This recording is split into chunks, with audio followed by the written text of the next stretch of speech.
Hi, so welcome to section 1 video 3, and in this video I'm going to be covering some of the frequently asked questions I get around SEO. So one of the biggest questions I get is actually, what is SEO? Well, let me try and break this down for you. It stands for search engine optimization, and it's essentially the practice of increasing the quantity and quality of traffic to your website through organic search results. To break this down even further, quantity, simply the number of people who are visiting your website each day, each month, each week. The quality side of this is the relevance. So it's not just enough to drive traffic to your website. You want that traffic to be relevant. You know, for example, if you're selling dog training services, then you don't want people coming to your website if they're looking for monkey training services. Don't know why that popped into my head, but you see what I mean. You want people who are actively looking for your content to visit your website. There's a few reasons for this, which we'll talk about later in this course, but yeah, you're wanting quality traffic to your website. And throughout this course, we're going to be talking about how to do this. Organic search engine results, we're simply talking about here, we're not paying for these results. We're not paying for people to visit our website. If we wanted to do that, we could use Google advertising, PPC, or some other form of advertising. But in this course, we're looking purely at non-paid activity. So that's what the organic bit means here. I've already mentioned that this course is focusing specifically on Google, so ranking higher on Google. There are, of course, other search engines out there. Bing, Yahoo are two other players. Quite small players at that, but they are players. And actually, by improving your Google search results, the knock-on side effect is that you should see an improvement in your Bing and Yahoo search results. So what is the aim of SEO? This is the big question, right? Well, essentially, as I've already talked about, it's about generating more online visibility by ranking for relevant keywords in order to drive more traffic and revenue to your site. Of course, not necessarily revenue. If your website is just a blog, for example, and you just wanted more traffic, then the revenue might not be as important to you. But certainly the aim of SEO, generally speaking, is to get more traffic to your website. The way we do this, as I've already touched on here, is to rank for more relevant keywords. A keyword is simply a word or phrase someone types into Google. So you can see here in this example, someone has typed Exanti, and this is actually a brand I work with currently and help drive more traffic to their website.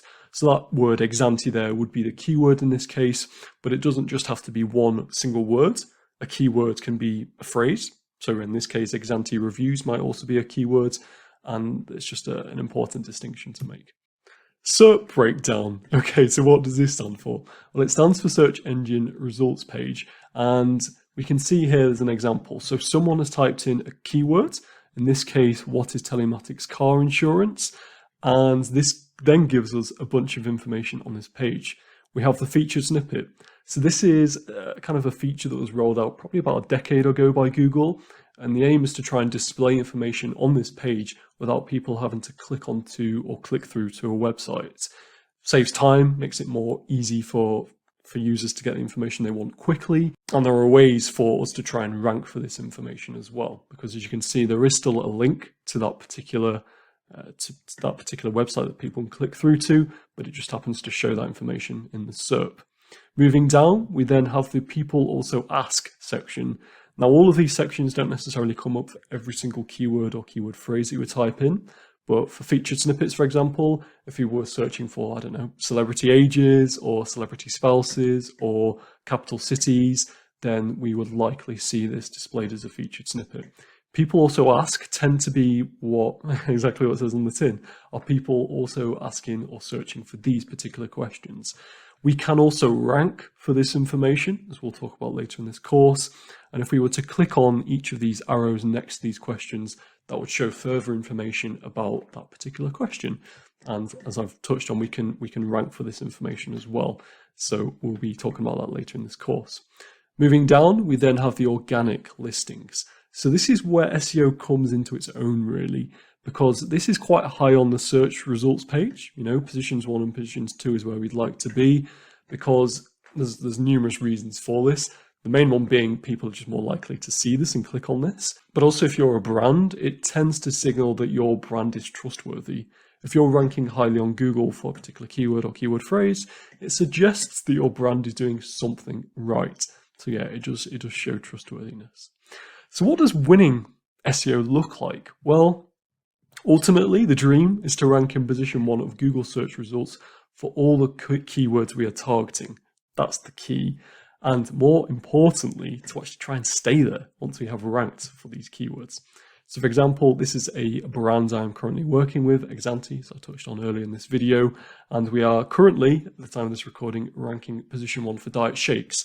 We were way off page 1 at the start of this year, so me and my colleagues have made a concerted effort to rank highly for this keyword using lots of SEO tactics, and we now do so. So we now rank in position 1 for diet shakes for this particular URL relating to meal replacement shakes, which is obviously great news. Why is it important then to rank in position 1, position 2, page 1 of Google?